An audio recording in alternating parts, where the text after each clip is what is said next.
Assalamualaikum warahmatullahi wabarakatuh. Pada pertemuan ke-12 mata kuliah motivasi kewirausahaan akan membahas mengenai bagaimana mengelola risiko. Nah, dalam kehidupan sehari-hari kita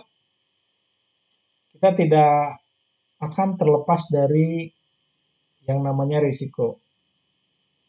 Nah, intensitas risiko yang kita hadapi itu pun akan semakin meningkat ketika kita melakukan kegiatan bisnis. Nah, ada banyak sekali potensi risiko yang harus kita hadapi di dalam berbisnis. Nah, meski kita tahu bahwa kita tidak akan terlepas dari yang namanya risiko, tetapi bukan berarti kita harus menghindari kegiatan bisnis itu sendiri. Ya, artinya karena ada risiko bangkrut, ya, risiko tidak laku dalam berbisnis, maka kita nggak jadi berbisnis, bukan seperti itu. Tapi bagaimana kita mampu untuk mengelola risiko. Nah, jadi apa itu risiko? Ya, menurut Kamus Bahasa Indonesia, risiko adalah akibat yang kurang menyenangkan, baik merugikan maupun yang membahayakan, dari suatu perbuatan atau tindakan.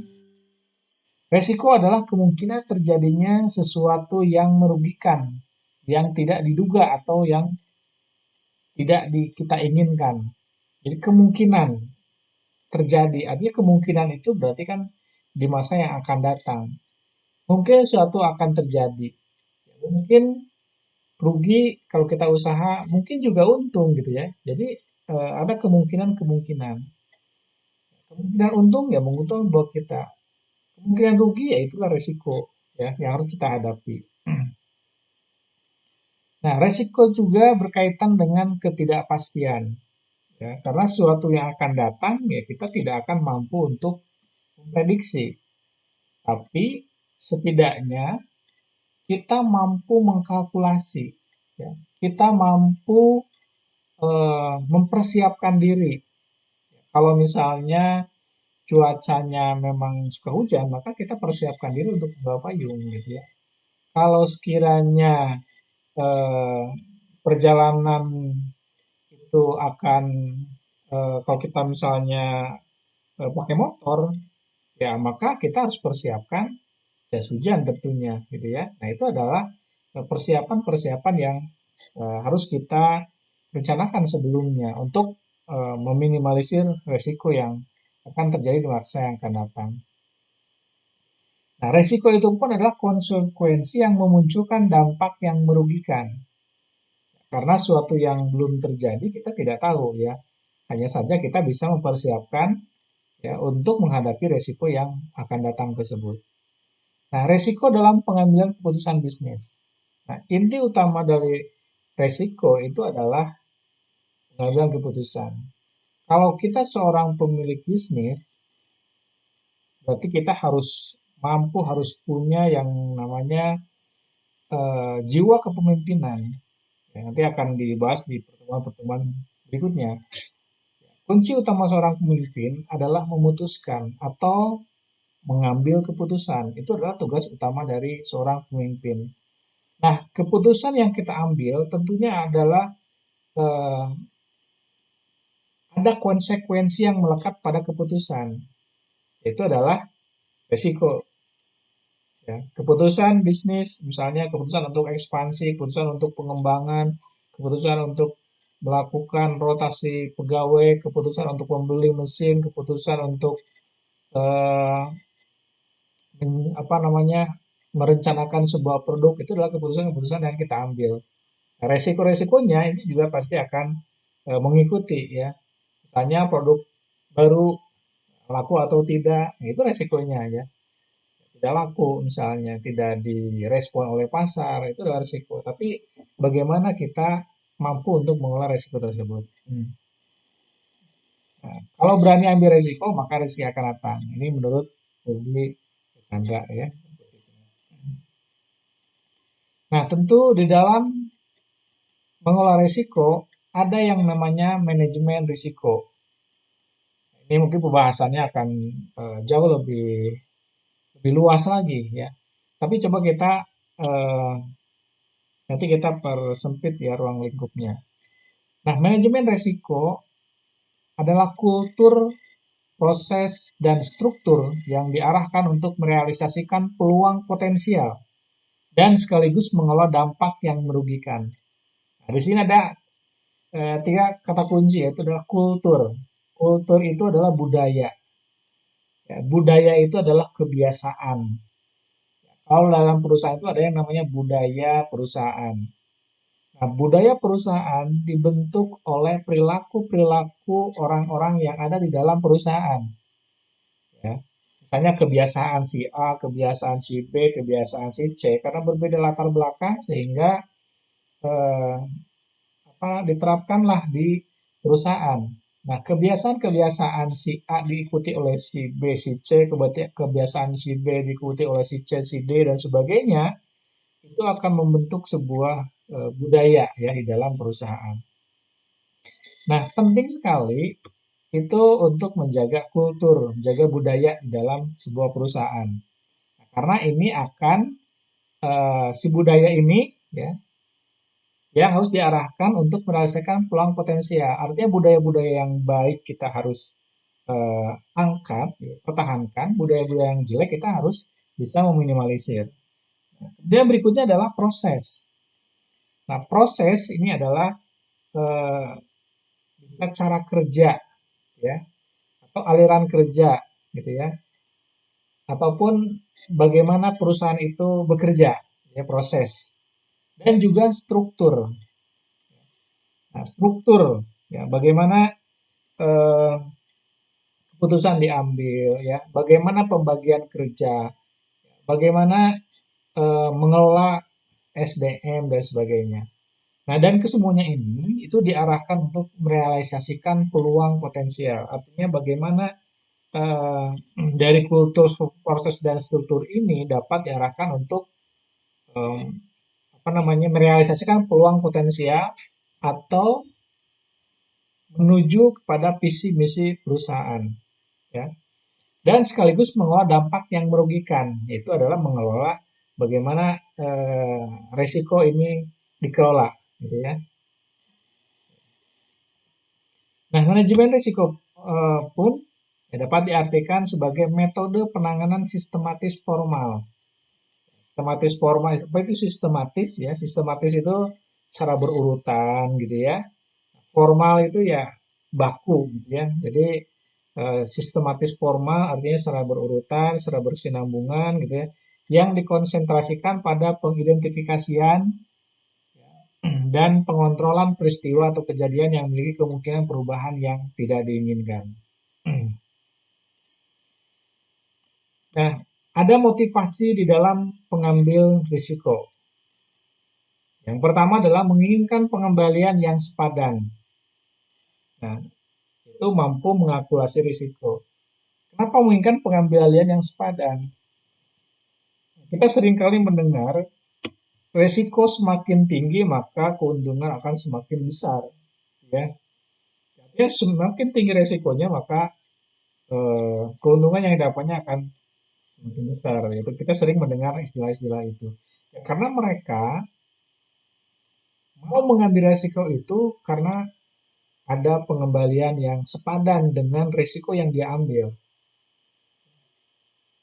Nah, sehingga nah, itu akan menjadikan motivasi bagi seseorang kenapa orang itu mengambil risiko.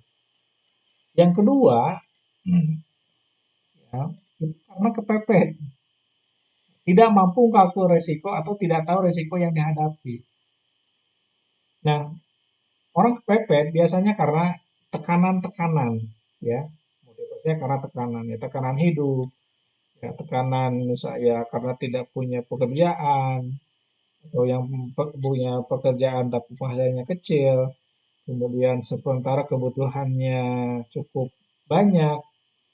Nah, akhirnya mereka kalau usaha itu ya yang penting jalan dulu aja gitu ya. Resiko belakangan gitu ya. Ini karena PP. Hmm, baik. Nah, kategori risiko ada yang berdasarkan sifat, itu ada yang murni, ada yang spekulatif. Oke, nanti ini akan kita bahas berikutnya. Kemudian yang kategori berdasarkan pengalihan.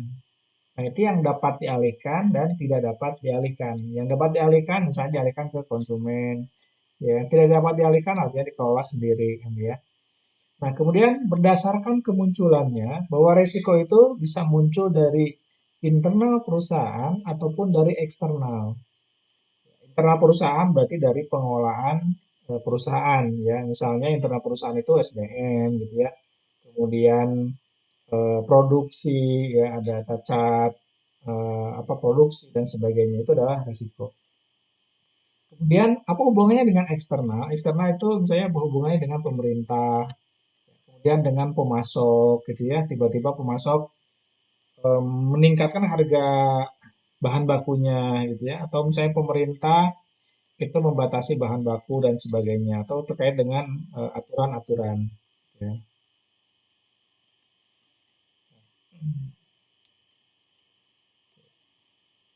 Nah, jenis-jenis resiko dalam bisnis, ya. Ini resiko murni, misalnya risiko hilang rusaknya aset yang dimiliki, ya itu adalah risiko murni. Kemudian kecelakaan kerja juga risiko murni. Kemudian risiko akibat tuntutan hukum. Nah, apa tuntutan hukum? Misalnya terkait dengan hak cipta gitu ya. Nah, kemudian peniruan dan sebagainya. Kalau saya mengakibatkan kerugian pihak ketiga gitu ya. Misalnya barang yang kita produksi ternyata cacat, atau misalnya eh, ya hak cipta menurut ke hak cipta ya.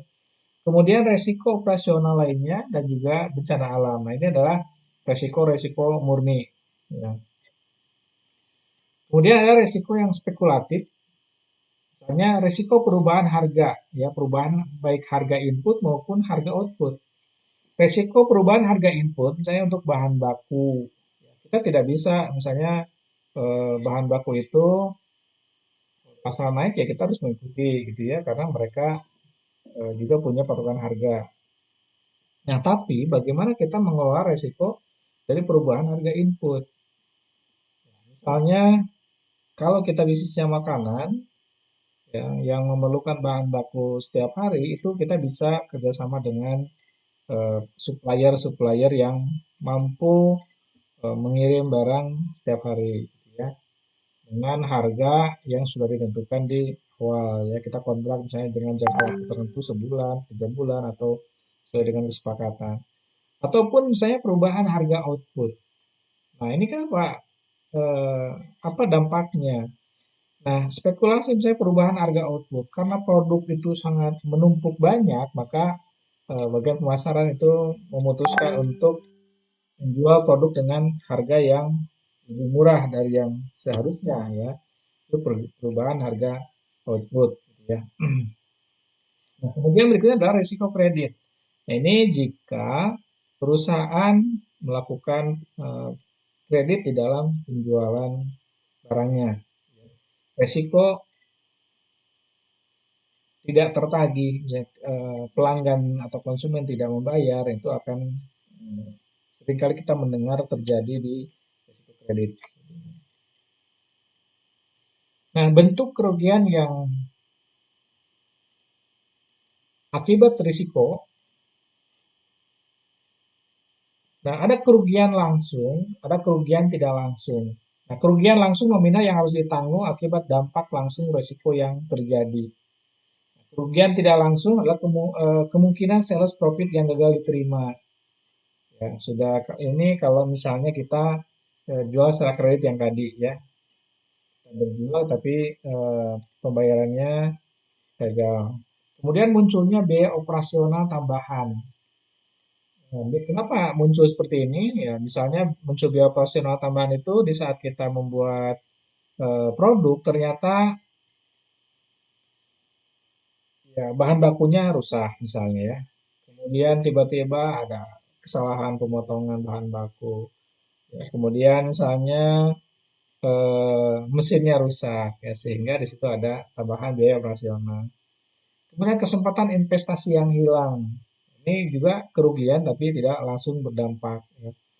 Kesempatan investasi yang hilang, misalnya eh, ada event seharusnya kita bisa memasukkan barang kita pada event tersebut untuk menambah profit, ternyata kita tidak melakukan hal itu, gitu ya. Kemudian dan juga kerugian-kerugian lainnya. Nah, bagaimana mengkalkulasi resiko? Itu kan seberapa sering resiko tersebut terjadi, ya, frekuensi ataupun probability-nya. Nah, tentukan dampak yang timbul dari risiko yang terjadi, kemudian hitung kemungkinan prediksi kerugian dengan formula frekuensi dikali dengan dampak. Ya, contohnya,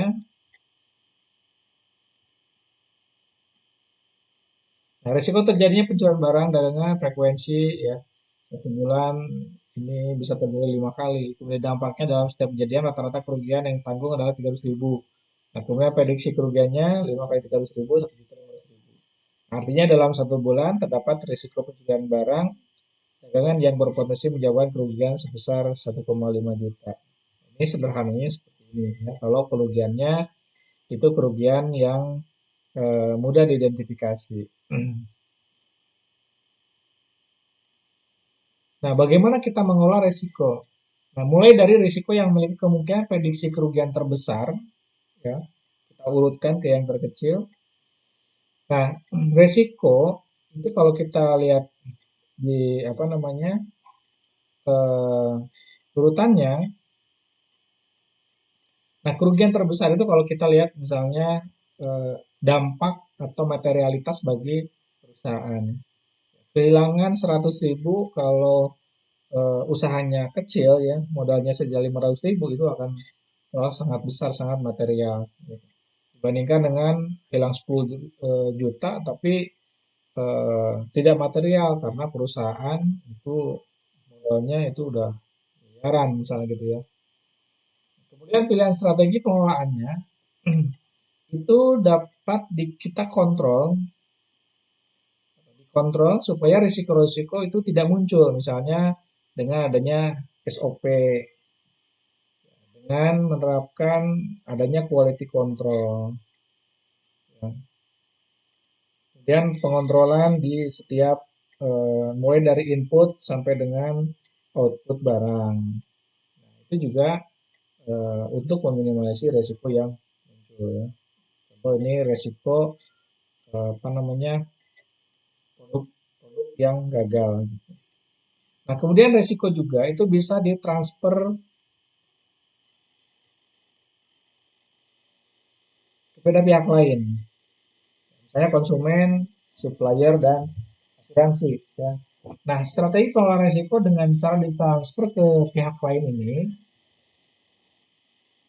dilakukan dengan upaya-upaya yang secara sadar, ya, dengan jalan memindahkan resiko yang dihadapi itu terhadap pihak lain.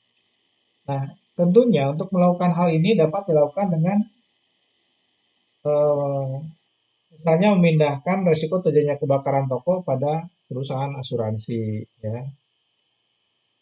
Kemudian cara lain, misalnya memindahkan risiko terkait meningkatkan beban biaya tetap pegawai. Nah, hal ini bisa dilakukan dengan kontrak gitu ya, kontrak outsourcing. Kemudian juga untuk memindahkan risiko tingginya modal kerja pada konsumen, nah ini bisa diatasi dengan jalan meminta pembayaran di awal gitu ya. Nah, atau dengan memindahkan risiko tingginya biaya persediaan itu ke tangan supplier. Gitu.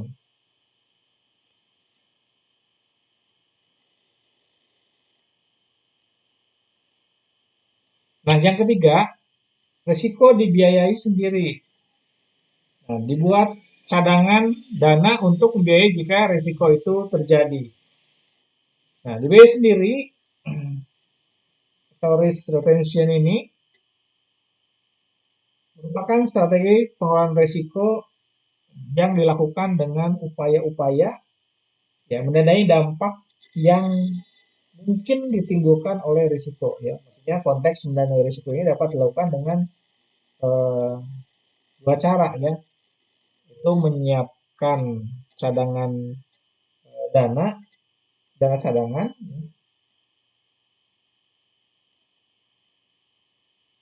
guna mendanai risiko atau tanpa membuat dana cadangan. Ya, artinya kita membuat cadangan, apabila terjadi risiko maka dana itu akan kita keluarkan. Nah, dengan membuat dana cadangan ini tentunya dapat menimbulkan risiko baru, yakni terganggunya kegiatan bisnis yang sudah direncanakan sebelumnya. Ya, misalnya karena kita tidak mengasuransikan kebakaran, ya di saat terjadi risiko kebakaran dari toko yang kita tempati, ya, kita harus bisa mengeluarkan daya sendiri.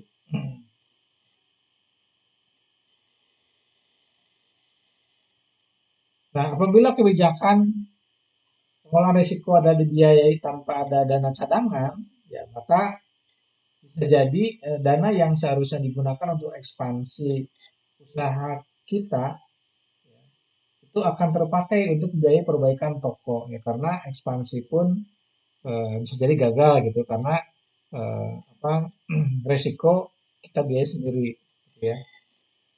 Nah, tapi kalau tidak terjadi resiko maka biaya itu bisa dialokasikan untuk ekspansi perusahaan. Nah, yang keempat itu resiko dihindari. Ya, maksudnya artinya bahwa pengelola resiko dengan cara menghindari adalah suatu tindakan yang dilakukan secara sadar ya untuk menghindari risiko yang dihadapi. Misalnya apabila selama 1 minggu ke depan ada prediksi hujan akan turun dengan lebat, maka jika Anda memiliki bisnis setoran, ya kita akan eh, ya disarankan untuk menghindari penjualan berbagai macam minuman dingin atau PKS misalnya, walaupun masih ada yang beli, tapi mungkin akan penjualan akan menurun. Ya.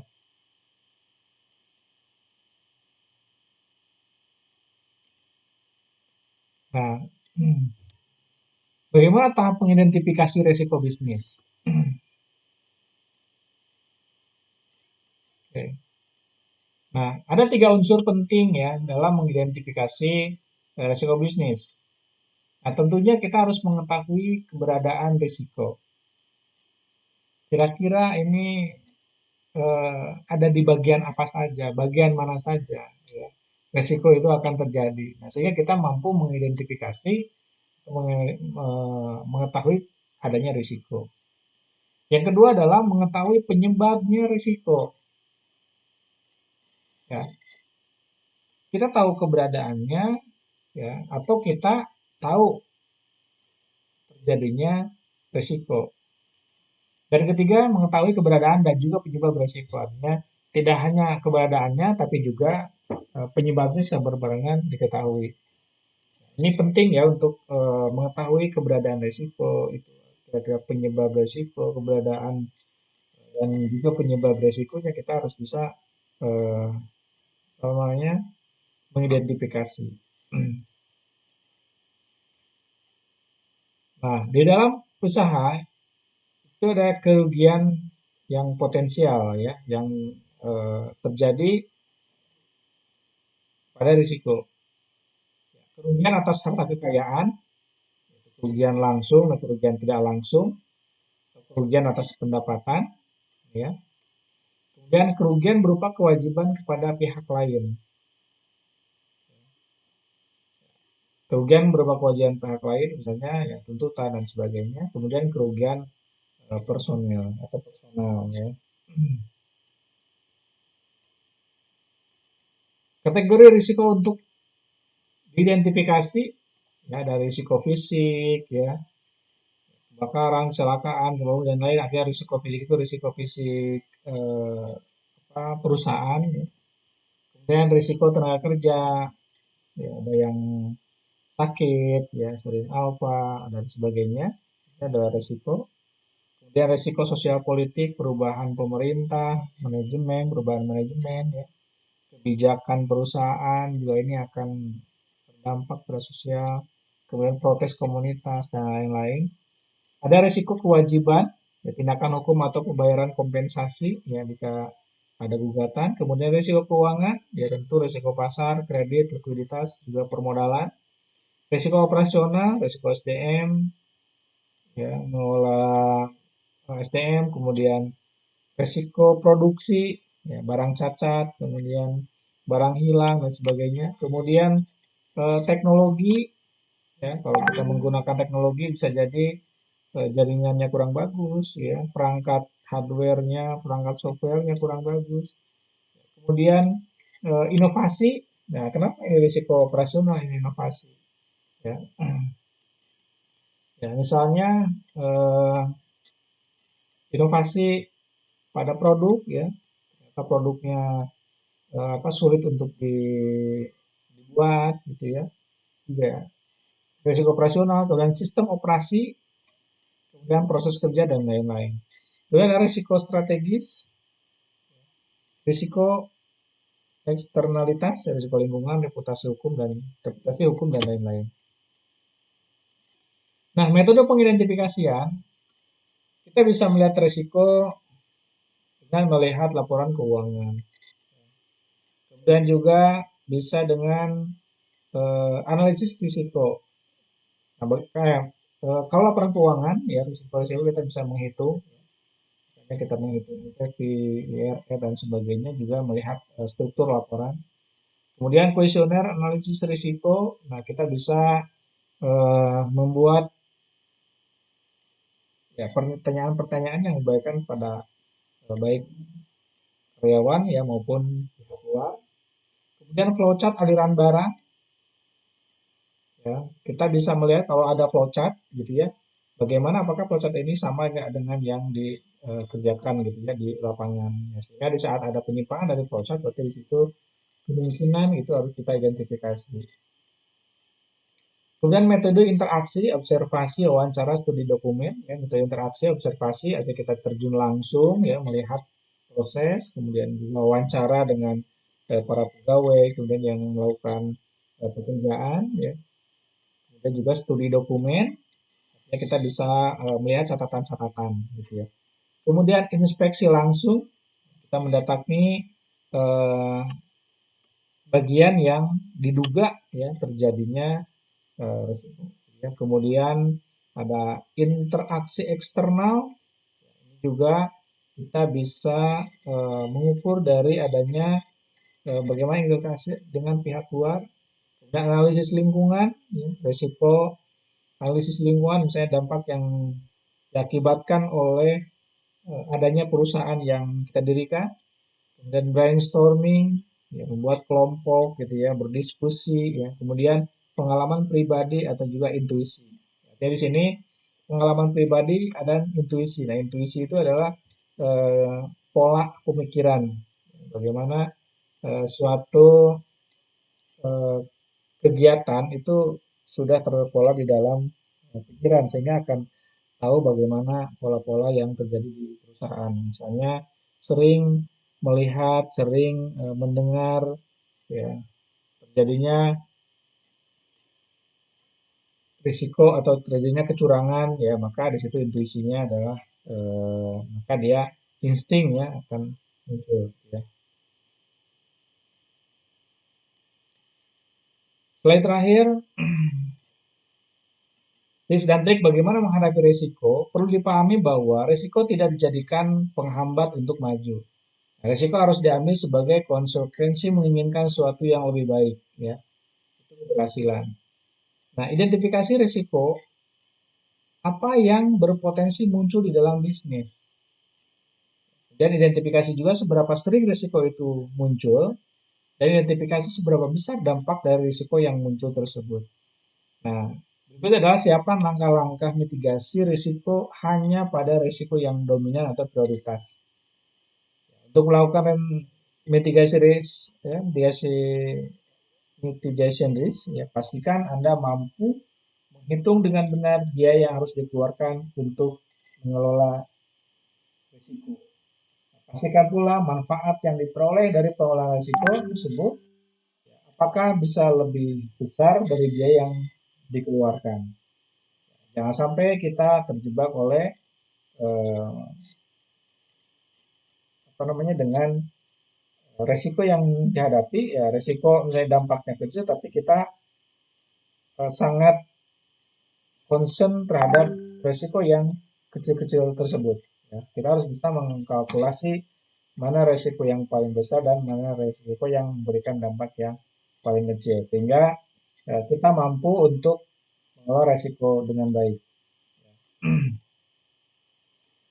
Oke, mungkin sampai di sini pertemuan atau penjelasan dari mengelola resiko.